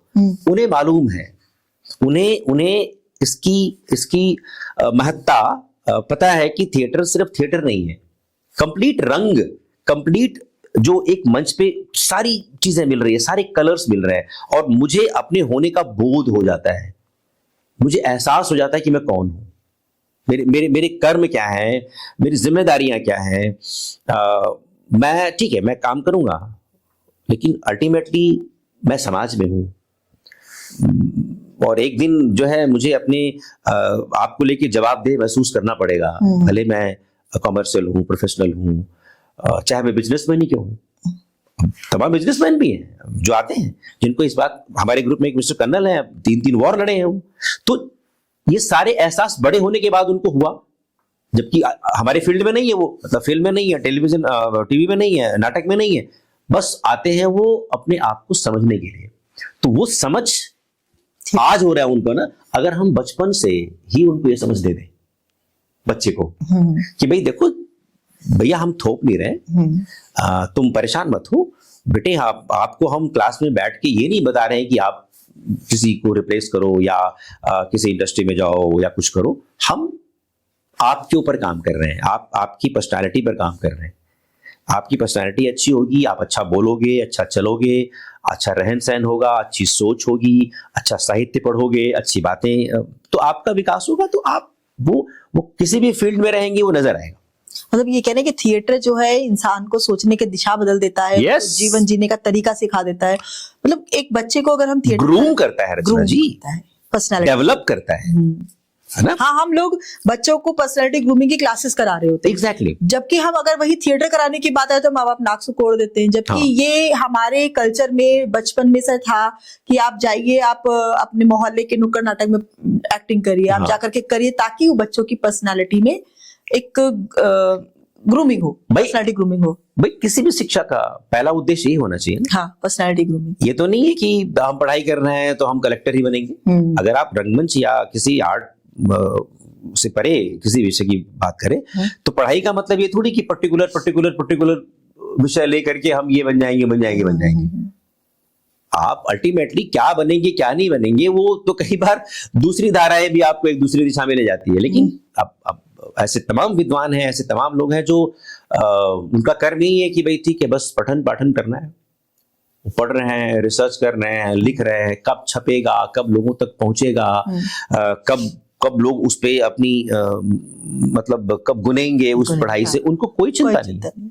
एक से एक ऐसे राइटर या जैसे हम कहते हैं ना कि बड़े बड़े लोग हैं वो कंदराओं में गुफाओं में बैठ करके अपना चुपचाप जो है वो ठीक है स्पिरिचुअल एक उनकी धारा है, काम कर रहे हैं, समाज से क्या लेना देना। लेकिन नहीं, हर चीज सब कुछ कहीं ना कहीं मनुष्य होने के नाते हमको पता है कि इस पूरे ब्रह्मांड में चीजें तैरती हैं। ये पहले ये बातें बहुत ही जिसे कहते हैं कि अजीब लगती थी, लेकिन साइंस ने प्रूफ कर दिया है। तो जब तक हम इस एहसास को नहीं बताएंगे कि बेटे हम सब लोग बच्चों के पॉइंट ऑफ व्यू से कि सब लोग जुड़े हुए हैं, सब एक हैं। विवेकानंद की एक थ्योरी थी शिक्षा को लेकर के ही, वो क्या करते थे, जब भी कुछ वर्कशॉप करने जाते थे या कहीं कुछ बोलने के लिए जाते थे तो अपने जेब में एक पहले से फ्रेजाइल पत्थर रखते थे, मतलब बहुत ही कमजोर सा कि जरा सा टूट जाए। हाँ एग्जैक्टली। तो वो अपनी बात कहने से पहले शुरू करते थे तो पत्थर निकालते थे और वो मंच पे जहां भी खड़े वहां उछालते थे, और उछालने के बाद में जैसी जमीन पे गिरता था उससे कई टुकड़े हो जाना लाजमी है, कमजोर पत्थर। तो फिर वो बोलते थे अरे वो पत्थर टूट गया, जरा देना। किसको देंगे? तो वो कोई पत्थर का टुकड़ा देता, ये लो, अरे नहीं जो मैंने उछाला था जेब वाला वो देना। सर वो तो टूट गया। नहीं ले आओ, सब यहाँ वहां से टुकड़े करके वहां रख देते। अरे वो पत्थर कहाँ है जो मैंने उछाला था? अरे आप सवाल बेवकूफ, वही तो है, आप वही मांग रहे हैं, वो टूट गया कहां से दे? नहीं मुझे वही चाहिए। दरअसल पूरे कायनात में हम सब अलग अलग पत्थर के गिरे हुए टुकड़े हैं। मैं आपसे बात नहीं कर रहा हूं, मैं अपने आप से बात कर रहा हूं। मैं क्या बोल रहा हूं सोच रहा हूं, मैं क्या नहीं बोलना चाहिए सोच रहा हूं, कुछ ऐसी बात ना मेरे मुंह से निकल जाए मैं सोच रहा हूं। तो मैं आपसे कहां बात कर रहा हूं, तो अपने आप से बात कर रहा हूं। अगर मैं आपसे बात करता तो आपके प्रश्नों का जवाब देके मैं चुप हो जाता। एक लाइन का सवाल, एक लाइन का जवाब, यही होता ना फिर तो। लेकिन यहां सवाल जवाब नहीं है, हम कहीं ना कहीं एक पर्टिकुलर क्षण को जी रहे हैं। हो सकता है इसका जो कितनी दूर तक चीजें जाएंगी, 50 लोग सुनेंगे, 500 लोग सुनेंगे, 5000 लोग सुनेंगे, किसी एक को समझ में आ जाएगी, हमारा आपका काम जो पूरा हो गया। नैतिक जिम्मेदारी। अब किसी भी काम से जो जुड़ा होता है धन, पता है हम धन को भी नहीं श्रेणीबद्ध कर पाए हैं। शब्द इकोनॉमी है, शब्द फाइनेंस है, शब्द कैपिटल है। तीनों का संबंध ऐसा लगता है पैसे से, पैसे से है। जबकि तीनों पैसा नहीं है। आप एक पर्टिकुलर अमाउंट लेकर के जंगल में चले जाए, करोड़ों रुपए लेके चले जाओ, आप भूखे मर जाओ, वहां कुछ नहीं है, आपके पास बहुत बड़ा कैपिटल है, किसी अर्थ का नहीं हो। किसी अर्थ नहीं। आप एक दुकान के पास जाए और बोले कि भैया एक रोटी दे दो, 5 रुपए है मेरे पास, बोलेगा बहन जी वो रोटी 10 रुपए की है, आधी दे दो, 5 रुपए की रोटी दे दीजिए मुझे। तर्क आपका बिल्कुल सही है। अब वो कहेगा लेकिन वो आधी कौन खरीदेगा, बेकार हो जाएगा, मैं कुछ नहीं जानती, मैं भूखी हूं, मैं कस्टमर हूं और आपका राइट बनता है मुझे 10 रुपए की रोटी नहीं है तो 5 रुपए की दो, हिसाब किताब बराबर, आधी। अब वो कहेगा सुनो, आपके जो फाइनेंशियल मैटर है ना अपने पास रखो, आप पूरी रोटी ले जाओ, आधी खाओ चाहे पूरी खाओ, 5 रुपए बाद में दे देना, या नहीं होगा तो मत देना, ये नहीं होगा तो मत देना, यही एजुकेट करना है। ये शिक्षा है। एक शिक्षा जो है होती है गुरुकुलों में, एक होता है सरकारी स्कूलों में, एक थोड़ा सा आप जाएं तो जो ये लिमिटेड स्कूल्स हैं, इसके बाद वो पब्लिक स्कूल है, फिर वो एक अलग बोर्ड है, सीबीएसई बोर्ड है, फिर आईसीएसई बोर्ड है। सारा संबंध ज्ञान बुद्धि विवेक से नहीं है, सबका संबंध अलग अलग पैसे वालों, अलग अलग पैसे जो धारक है उनसे है। कि मेरे पास अरबों रुपए, मैं क्यों गुरुकुल भेजूं, मेरे पास करोड़ों रुपए, मैं अपने बच्चों को यहां क्यों पढ़ाऊं, मैं उसको बंबई भेजूं, मुझे कलकत्ता भेजूं, अमेरिका भेजूं, तो पैसा तय कर रहा है ना, तो ज्ञान की तो बात ही नहीं हो रही है। तो जो इकोनॉमी है वो हमेशा बराबर के एक प्लेटफॉर्म पे आके होती है, और बराबरी कला साहित्य पेंटिंग या जितनी भी धाराएं हैं, अगर बचपन से संस्कारित कर दिया जाए तो बच्चा इतना फोकस्ड हो जाता है। कला का दूसरा अर्थ है आपको फोकस करना।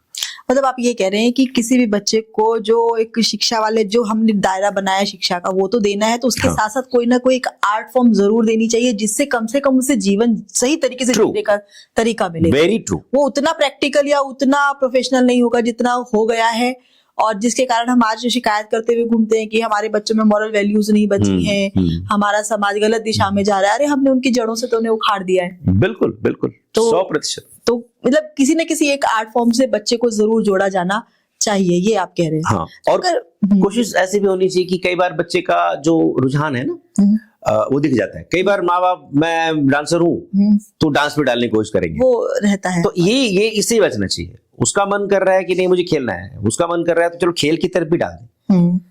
क्योंकि देखो, ये मैं नहीं बोल रहा हूँ, ये सत्य बोल रहा है, ये एक प्रूवन एलिमेंट बोल रहा है। पहले टाइम्स ऑफ इंडिया में ना एक कोट आता था, मैं कुछ भी बोल रहा हूं उसका श्रेय कहीं से मैं नहीं हूं रचना जी, आप ये मान के चले कि इसका कहीं ना कहीं से कोई ना कोई जो है सोर्स रहा है। कोट क्या लिखा होता था उसके ऊपर, sports not only build your character but also reveal it. खेल आपके चरित्र को निर्माण ही नहीं करता है, बल्कि रिवील भी करता है कि आपका चरित्र कैसा है। हाँ। वो खेल के मैदान पे ना आप किसी खिलाड़ी को छोड़ दो, वो उसका असलियत निकल, वो असलियत दिख जाती है क्या कर रहा है। बिल्कुल ठीक। तो आर्ट्स एक्चुअली ये फेस पे कंपटीशन जब आता है तब इंसान अपना एक्चुअल साइड दिखा देता है। एग्जैक्टली। नहीं, कई बार क्या होता है कि हम स्पोर्ट्समैन स्पिरिट के हिसाब से अगर खेलते हैं तो कंपटीशन, हार जीत, कंपैरिजन बेईमानी हो जाती है। हाँ। भाई अभी मैं हार रहा हूं, मुझे पता है, कोई बात नहीं, मैं जीतूंगा। हाँ, अरे ठीक है, हार जीत खेल का एक हिस्सा है, कल जीत जाऊंगा मैं, वो मेरे ईगो से नहीं जुड़ा। भाई मैं हार गया तो मर थोड़ी गया कि दोबारा उठूंगा ही नहीं मैं, उठूंगा ही नहीं। वही खेल है, वही आपका कला है। हाँ, कला और खेल एक दूसरे के पूरक है, पूरक है। हाँ। कॉम्प्लीमेंट करते हैं, सप्लीमेंट करते हैं, और दोनों एक दूसरे को सेटिस्फाई भी करते हैं। भाई आप एक न एक तरीके से खेल ही करते हो मंच पर भी। हाँ। शायद इसीलिए उसका नाम प्ले है, प्ले। नाटक प्ले है वो, प्ले। जबकि प्ले शब्द बिलोंग करता है मैदान से, खेल के मैदान। हाँ। यहां कौन सा खेल खेल रहे हैं हम? तो अगर इसको भी प्ले अगर नाम दिया गया है तो जितने भी नियम हैं खेल के मैदान में, जो नियम चलते हैं, वही नियम चरित्र, नेचर, कैरेक्टर, व्यवहार, सब कुछ जो मैदान में होता है खेल की, सब कुछ कहां दिखता है? थिएटर। मंच पे। बस वो अंतर ये है कि आप जो एक्टर हो वो चूंकि छुप जाता है क्योंकि वो चरित्र को निभा रहा होता है। है ना। तो कई बार वो आप दिखते नहीं हो, लेकिन कुछ नाटकों में ऐसा है कि एक एक्टर अपने कैरेक्टर को छोड़ के दूसरे वाले एक्टर को डोमिनेट करने के लिए या उसको हतोत्साहित करने के लिए, उसको डाउन करने के लिए कैरेक्टर की खोल से निकल के कुछ अपना उल्टे पुल्टे लड़ंगी मारने की वो करता है। जैसे कहते हैं ना कि वो एक दाव होता है, लड़ंगी मार देना एक अच्छा। शब्द आता है ना, वो मारने की कोशिश करता है वो, तो फिर वो लड़ नहीं रहा है, वो फिर लड़ंगी मार रहा है, वो गिरा दो इसको कैसे भी करके। हाँ, तो अपनी परफॉर्मेंस अच्छी हो जानी चाहिए। एग्जैक्टली हाँ। ये खेल के मैदान में नहीं, ये मंच पर भी होता है। पहले मतलब कुछ लोगों ने करने की कोशिश की, जबकि नहीं होना चाहिए, आपको अपने चरित्र से बाहर नहीं आना बाहर चाहिए। नहीं आना चाहिए। ये मतलब डिसिप्लिन भी बहुत जरूरी है, और ये शायद सभी, चाहे प्ले गेम्स हो या फिर हमारा आर्ट फॉर्म हो, सिखाता है, डिसिप्लिन सिखाता है, जिसकी हम सबसे ज्यादा शिकायत करते हैं कि बच्चे। और दूसरी बात क्या है ना कि सब कुछ गेम के दायरे में नहीं आता है। जैसे हम अगर कोई पर्टिकुलर चीज खेल रहे हैं तो वो गेम नहीं है, हो सकता है पर्टिकुलर खेल का जो अपना नियम है उस खेल तक सीमित है। गेम जो खेल है वो खिलाड़ी, खेल का मैदान, खेल के नियम से बड़ा होता है। हमें पहले तो उस गेम में मैं हूं उसकी इज्जत करने आनी चाहिए। जब तक हम उस खेल की इज्जत नहीं करते, उस गेम की इज्जत नहीं करते, हम खिलाड़ी बड़ा हो नहीं सकते। नियम को क्या फॉलो करेगा? तो गेम जो शब्द है, जो खेल शब्द है, वो बहुत बड़ा एक कॉन्सेप्ट है। वो एक शब्द नहीं है, वो एक अवधारणा है। खेल आया क्यों होगा, खेल प्रचलित क्यों हुआ होगा, खेल खेलने की आवश्यकता क्यों पड़ी होगी समाज को, या आर्ट की क्यों जरूरत पड़ी होगी। चलो कुछ लिखते हैं, बनाते हैं, क्रिएट करते हैं, नाटक करते हैं, गाना गाते हैं, वैसे ही अलग अलग खेल की आवश्यकता क्यों हुई? तो इसका जो संबंध है वो इंसान के विकास से ही है, उसको मिलना चाहिए, शुरू से मिलना चाहिए। जैसे अब हम थिएटर की ही पर आते कि आपने क्या देखा है कि किसी के साथ या अपने अंदर भी क्या चेंजेस देखे कि मैंने जब थिएटर, वैसे तो आपने कहा मैंने बचपन में मुझे संस्कार के रूप में थिएटर मिल गया, ठीक, लेकिन जब आपने खुद थिएटर करना शुरू किया तो क्या सबसे बड़ा ऐसा मेजर चेंज आपको लगा अपने आप में भी या आप अपने आसपास के लोगों में, कि मैंने उनमें ये ड्रास्टिक चेंज देखा जब मैंने उन्हें थिएटर करते देखा या उन्होंने थिएटर में जब समय दिया? बहुत खूबसूरत बात है आपने ये पकड़ी है। अब देखिए, एक बात आपने कहा ना कि आपने थिएटर शुरू किया और फिर यहां आप आए, बहुत बड़ा फर्क है। मुझे थिएटर का टी नहीं पता था, मुझे रंगमंच का र नहीं पता था। कब तक? जब तक कि मैं लगभग 12th तक नहीं पहुंचा। मैं अपने घर गया 12th के बाद, तो मेरी दादी एक किताब निकाल रही थी, पुरानी किताब। मेरी नजर पड़ी तो पता लगा वो नाट्य शास्त्र है। और मेरे बाबा जी जो बहुत बड़े विद्वान थे, वो कुछ चीजें उसको हिंदी में उसको ट्रांसलेट करके अपने तरीके से लिखने की कोशिश कर रहे। मैंने पूछा, दादी क्या? पता नहीं, वो तुम्हारे बाबा जी की डेथ तो बहुत पहले हो गई थी। फिर मैं उसमें नाटक शब्द देख रहा हूं, उसके अंदर कुछ वाद्य यंत्र ऐसे शब्द का अभिनय, इस तरह के शब्द थे। फिर एक वर्कशॉप हो रहा था किसी विद्यालय में, यहाँ पे विश्वविद्यालय में, किसी कॉलेज में, महाविद्यालय में। तो मुझे किसी ने बोला कि चलो चलते हैं, वहां एक वर्कशॉप होगा। अब वर्कशॉप का मतलब तो यही देखा था भाई, कारपेंटर का वर्कशॉप है, फलाना वर्कशॉप है ना। नाटक का वर्कशॉप क्या होता है? वहां गए तो लोग, कोई चिल्ला रहा है, कोई वॉइसिंग कर रहा है, कोई अलग अलग अपने बॉडी लैंग्वेज पे काम कर रहा है, कोई मूवमेंट पे काम कर रहा है, अलग अलग कलर्स दिखे मुझे। मेरे कहा, अरे ये सब तो मैंने नौटंकी में देखा है अपने गांव में, जो मेरे दिमाग में बहुत पहले से बैठा हुआ है। मैं वो नाटक करने वाले आते थे, वो सारे पुरुष जो है स्त्रियां बनते थे तो वो मेकअप करते थे, यही तो कर रहा है वो। और जिस तरह से बॉडी मूवमेंट की बात चल रही है, वो डांस करता था, वो अपना नगाड़ा अपने हाथ से बना रहा होता है, उसको चमड़ा सिल रहा होता है, सब कुछ कर रहा होता है। तो ये तो कुछ नया नहीं है, ये नहीं, ये बहुत आगे की पद्धति है, ये एडवांस है, ये पढ़ाया जाता है। आपने जो देखा है वो बहुत ही गंवई लेवल का है, आप कह सकते हैं कि बहुत ही निचले लेवल का रहा होगा। अच्छा, तो आप ये कहो ना कि एक तरीके से इसको एक नया रूप दे दिया गया है और किताब में लिख दिया गया है। इसके दुनिया भर के आडंबर जिसे कहते हैं कि ग्रामर में या छंद में या कविता है तो राइम में और पोएट्री में, यही तो है। हम तो वहां चिल्लाते थे, गाते थे। तो एक झटके में मुझे समझ में आ गया कि हम भी नाटक करते थे। अगर ये नाटक है तो नाम उसका नौटंकी है। हम भी रंगमंच करते थे, नाम भले उसका विदेशिया है। हम भी फोक लैंग्वेज में गाना गाते थे, चाहे वो बहरे तबील हो चाहे दोहा हो। बेशक यहां आने के बाद में ये लोग थोड़ा सा धुन में और थोड़ा सा मूड में और थोड़ा सा कैरेक्टर में अलग अलग तरीके से पिरो के गा रहे हैं, सब कुछ वही है। अंतर सिर्फ इतना है कि थोड़ा सा रिफाइंड है। यस। तो संस्कार तो मेरे अंदर है। मैं तो गलत दिशा में था। मम्मी पापा आप लोगों ने बायोलॉजी दे दी मुझे कि तुम्हारे साइंस में अच्छे नंबर आ गए तो बायोलॉजी ले लो, डॉक्टर बनना है। घर में कोई डॉक्टर नहीं है हमारे आसपास, और अच्छे मार्क्स आ गए तो साइंस से लेनी पड़ेगी। मैंने तो 4 साल बेकार कर दिया। फिर मैंने कहा ना, मैं तो सिंपल जो है पढ़ाई करूंगा और साहित्य पढ़ूंगा और नाटक नौटंकी पढ़ूंगा। फिर जो चीज मैंने नहीं पढ़ी थी 11th में 12th में, उन कवियों को, उन राइटर्स को मैंने खोज करके पढ़ना शुरू किया, उन नाटककारों को। फिर समझ में आया कि अगर मैंने आजमगढ़ में मैंने पढ़ाई की होती 12th तक या 10th तक, पता ही नहीं चलता, तो पता भी चलता। और फिर मैं दिल्ली क्यों आता?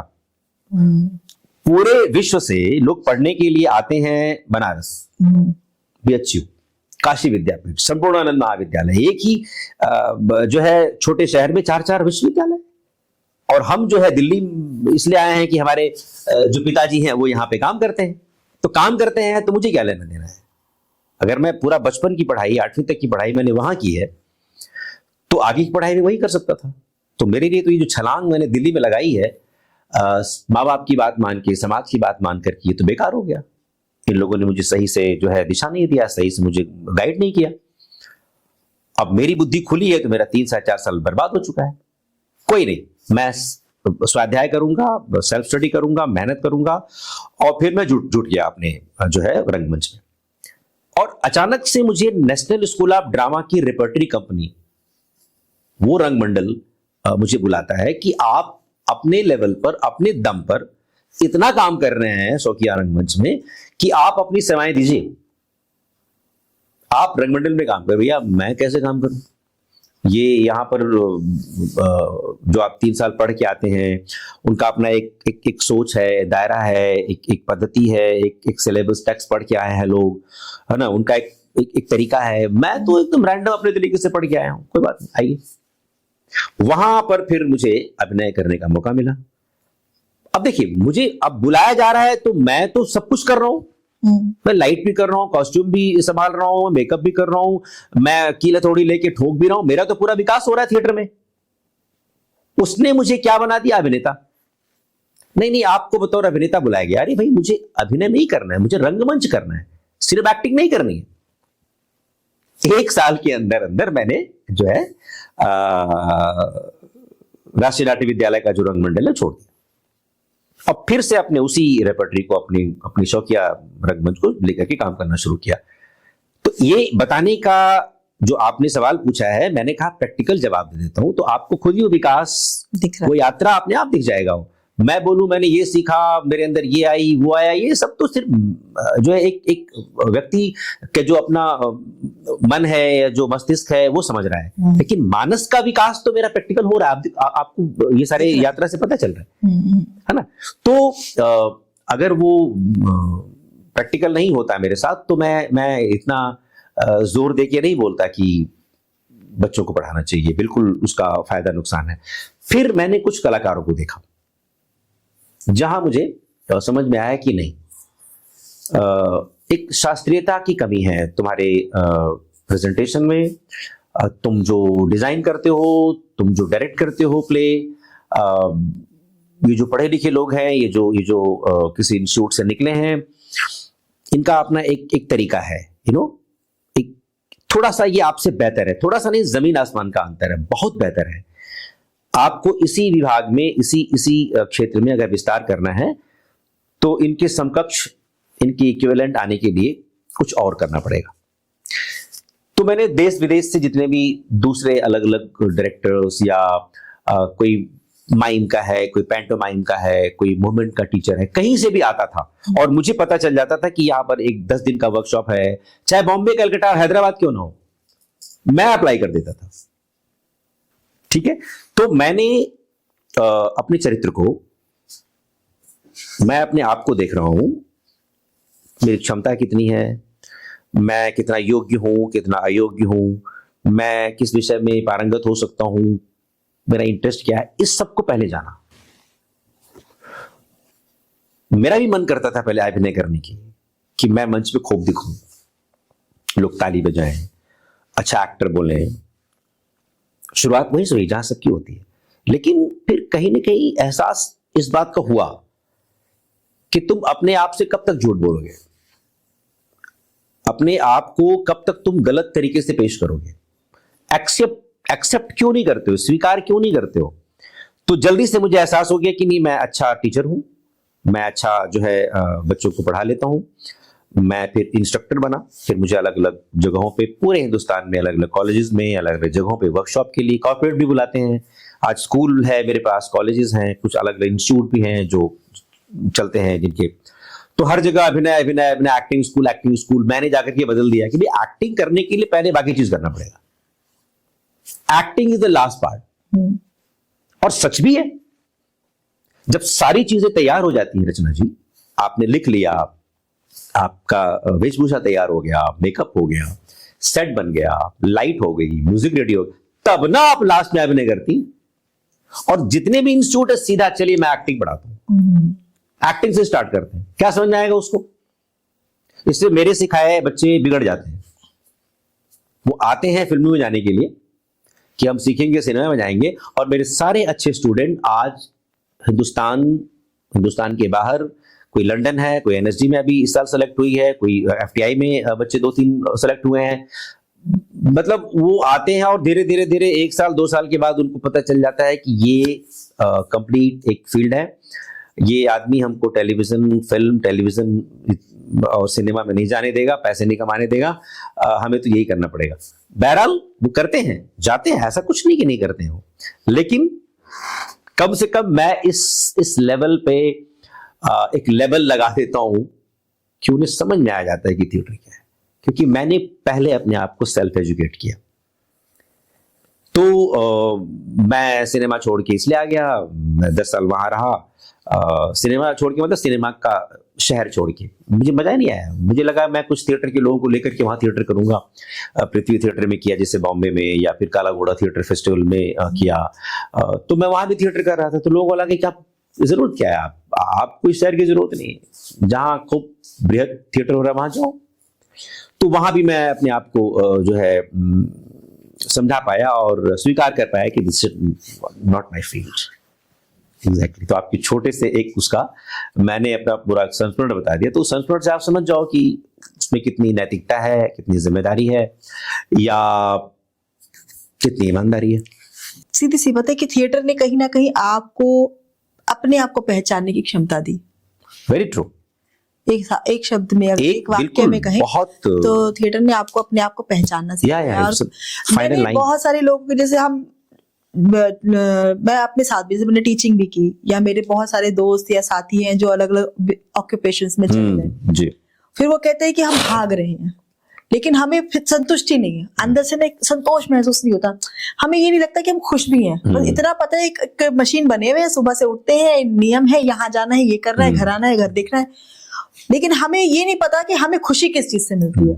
अगर हम बैठे और हमसे पूछा जाए कि हमारी हॉबी क्या है, तो हम वो नहीं बता सकते। ये मेरे आसपास के कई लोग मुझे बोलते हैं, तो मुझे ये लगा कि ये भी तो एक कमी है कहीं ना कहीं। उसका कारण ये भी है कि वो किसी भी कला से जुड़े हुए नहीं है। अगर वो एक बार किसी कला से जुड़ जाते तो शायद उन्हें अपने आप को पहचानने की हिम्मत मिल जाती है, दिशा मिल जाती है। और एक चीज और मैंने देखा कि जो हमारे समाज में, मैं इसको इसलिए इस तरफ लेकर आ रही हूँ क्योंकि ये मेरा ऑब्जर्वेशन है कि जो लोग किसी न किसी आर्ट फील्ड में से जुड़े होंगे ना, वो जल्दी से डिप्रेशन की शिकायत नहीं करेंगे।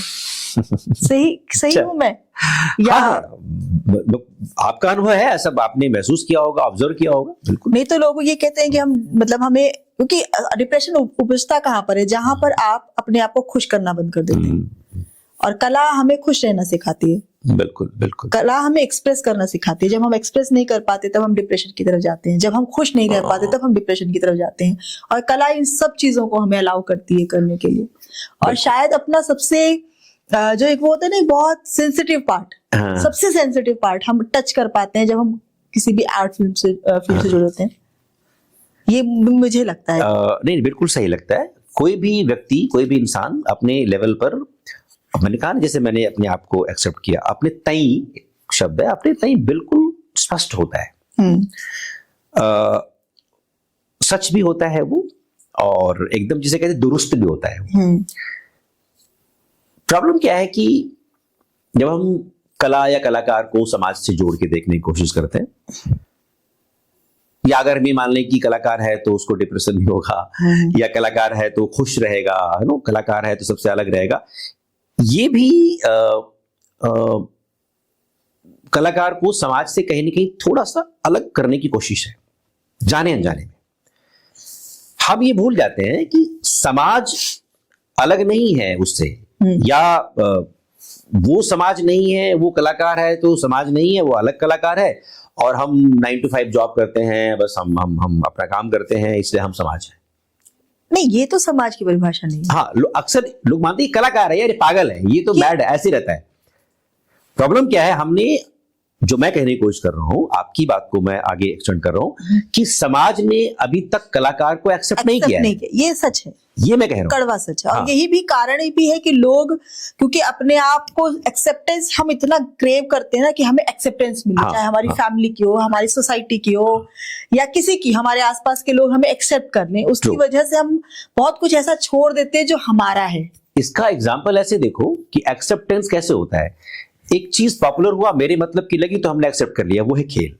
अब खेल में एक पर्टिकुलर खेल एक्सेप्ट कर लिया हमने, बाकी को नहीं, बाकी सैकड़ों खेल हम उसको जानते नहीं। नहीं, उसमें भी एक चीज आती है कि या तो अगर हमारा बच्चा बने, अगर आप क्रिकेट की बात कर रहे हैं, हाँ, स्वाभाविक, हाँ, क्रिकेट में भी मुझे या तो विराट कोहली चाहिए, लेकिन अगर मेरा बच्चा ये तय करता है कि वो किसी स्कूल का कोच में जाकर बनेगा, हाँ, तो वहां वो एक्सेप्टेंस नहीं। यस, उसमें भी एक्सट्रीम चाहिए आपको, बिल्कुल बिल्कुल, नहीं तो स्वीकार नहीं स्वीकार है। जैसे मैंने बताया ना कि अगर मैंने तमाम चीजों को छोड़ करके, मैं स्कूल में, कॉलेज में पढ़ाता हूँ, रंगमंच की शिक्षा देता हूँ, अपना नाटक करता हूँ, तो मैं एक पॉपुलर या प्रचलित, या जिसे कहते हैं कि लोकप्रिय एक धारा में अपने आप को रखा ही नहीं। हाँ। जब डाला ही नहीं तो मैं कैसे लोकप्रिय हो जाऊंगा। लेकिन मेरा ज्ञान, मेरी अपनी सोच, मेरी अपनी पढ़ाई, मेरी अपनी तमाम चीजें, जितना भी है मेरे पास, लिमिटेड है, कम है, ज्यादा है, उससे कोई मतलब नहीं है। उसी को आधार बना के मैं अपना काम कर रहा हूं। लोग जुड़ते जाते हैं, चीजें मिलती जाती हैं। तो लोकप्रियता का आधार अलग है। वो एक, जैसे कहा ना कि एक्सेप्ट करने वाली बात है। समाज ने देखा है, जैसी सुबह होती है, मॉल दिखता है, सिनेमा हॉल दिखता है, फिल्म दिखती है, टेलीविजन घर में है, आप तो हाथ में हमारे पास ये है, तो जो चीजें दिख रही हैं उसको एक्सेप्ट किया कि मेरा बच्चा यही बन जाए। अगर कलाकार बनना है तो वो कौन, क्या थिएटर, रंगमंच, क्या नाटक, नौटंकी, ठीक है, हाँ। नहीं ये बन जाए, है ना। तो उसकी भी गलती नहीं है। तो न तो उसने, जब उसको एक्सेप्ट करेगा तो उसके तरीके अपनाएगा। भाई, आप, जैसे एक शब्द है मां, तो मां मतलब ये नहीं कि मैंने जन्म दिया है, कि मैं मां बन गई तो मैं मदर हो गई, और अगर मैंने बच्चा नहीं पैदा किया है तो मैं मां नहीं हूं। तो मां एक कॉन्सेप्ट है ना, एक बहुत ही सेंसिटिव, बहुत ही प्यारा, बहुत ही इमोशनल, बहुत ही नैतिक, बहुत ही जिसे कहते हैं जिम्मेदार एक कॉन्सेप्ट है। वात्सल्य से भरा मन, एग्जैक्टली, मां, आप समझ रहे हो ना। तो वो वही कलाकार है, वही समाज है, कि आप उस समाज में माँ वाली फीलिंग, कलाकार वाली फीलिंग, खिलाड़ी वाली फीलिंग समाज में कैसे डाल पाते हो, ये हमारी नैतिक जिम्मेदारी है। तो जरा मुझे बताओ कि ये सब काम करने के दौरान मुझे कब फुर्सत मिलेगी कि मैं करोड़ों रुपए कमाऊंगा, फिल्म बनाऊं। तो मैं अगर चाहता तो उस फील्ड में जाता और वो सब कुछ अर्जित करता जो सब लोग कर रहे हैं। जब मैं गया ही नहीं, जब मैंने चाहा ही नहीं, जब मेरा मन ही नहीं किया, तो मैं कैसे बोल दूं कि मैं असफल हूं कि सफल हूं उस फील्ड में।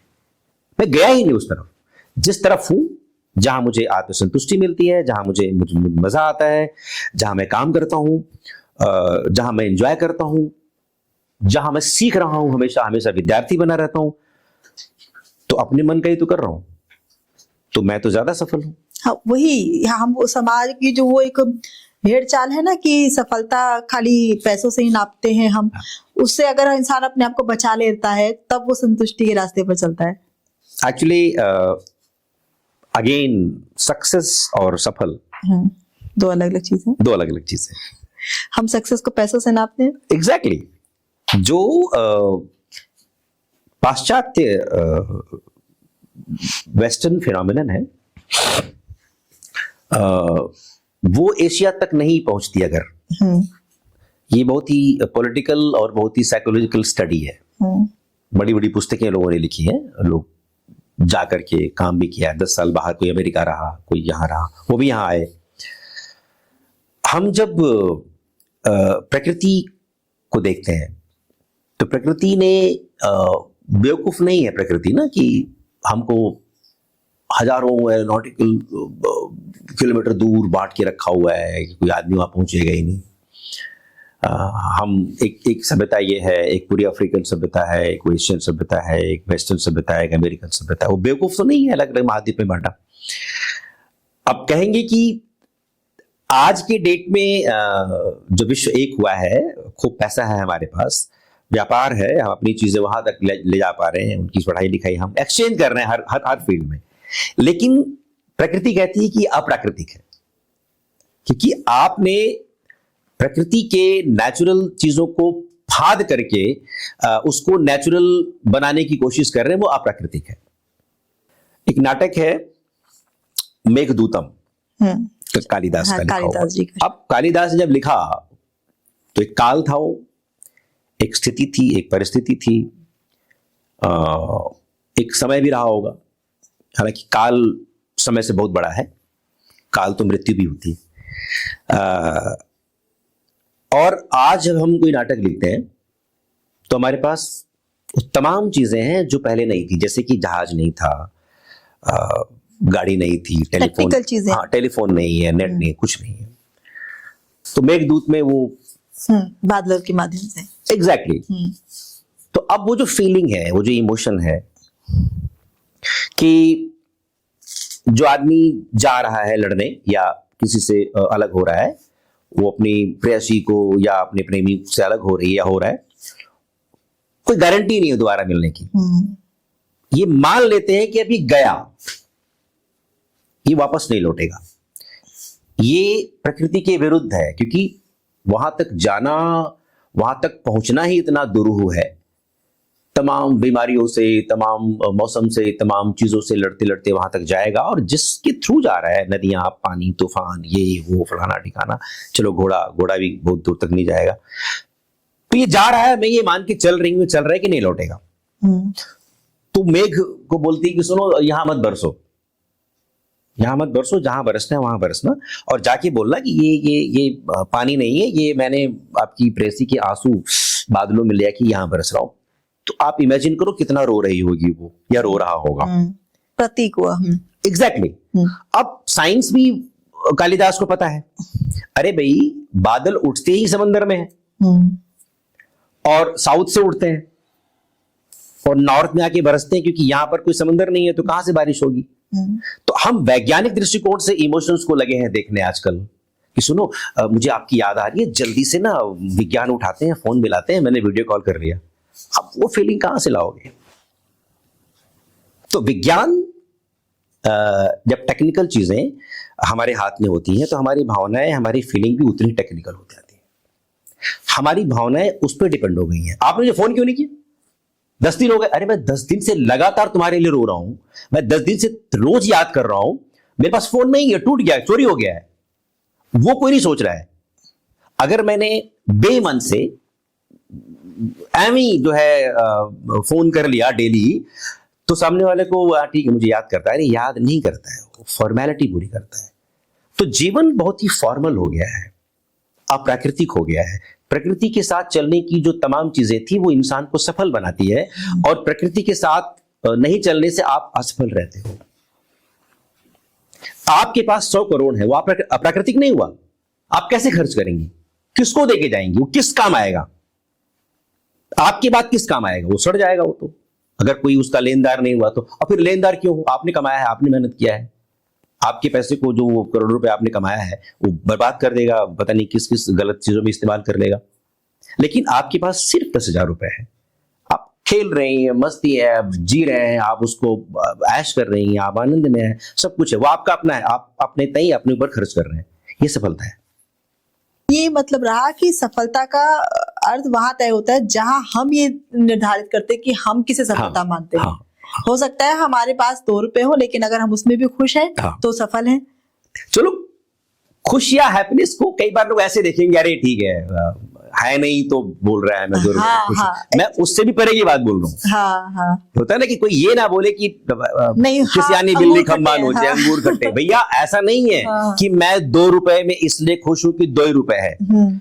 वो 2 रुपए कंप्लीट मेरा है, मैं अपने हैप्पीनेस के पैरेलल उसको रख के चल रही हूं। तुम्हारा जो 1 करोड़ है या 200 करोड़ रुपए है, वो आपके साथ नहीं चल रहा है, तो आप उसका इस्तेमाल ही नहीं कर पा रहे हो। चलिए, आज की बातचीत को हम विराम देते हैं और आगे हम फिर मिलेंगे और जुड़ेंगे थिएटर में और वाइड एस्पेक्ट पर बात करने के लिए, क्योंकि विशेष तौर पर उसकी जो हमारा टेक्निकल चीजें होती हैं, जिसकी आप कह रहे ग्रामर की बात करेंगे। पर आज थिएटर का हमें छोटा छोटा सा जो मर्म आपने दिया, छोटी छोटी जानकारी दी, विशेष तौर पर कि एक इंसान अगर थिएटर की तरफ जाना चाहता है तो उसमें क्या होना चाहिए, क्या उसका दृष्टिकोण होना चाहिए, very true. ये हमें मिला। और थिएटर एक इंसान में क्या बदल देता है वो भी मुझे आज आपसे पता चला। तो आज की बातचीत के लिए और इतनी सारी जानकारी देने के लिए बहुत बहुत धन्यवाद, और फिर जुड़ेंगे, फिर बात करेंगे थिएटर पर। धन्यवाद आपका, क्योंकि किसी चीज को खोदना या जिसे कहते हैं नॉक करना, या किसी चीज को प्रज्वलित करना, किसी चीज को जगाना, ये तमाम समाज के कार्य हुआ करते थे पहले। एक रिस्पॉन्सिबिलिटी होती है। तो किसी भी माध्यम से, किसी प्लेटफॉर्म पे अगर आप कहीं पहुंचोगे नहीं, आप किसी को मतलब जिसे कहते हैं कि चिंगारी ही नहीं लगाओगे, तो वो कैसे निकलेगा। तो मैं अपनी चीजें अपने लिए लेके बैठा रहता, काम करता, वो चीजें बाहर नहीं आएंगी, 10 लोगों तक पहुंचेगी नहीं। तो शुक्रिया आपका, thank you very much. Thank you so much. Thank you.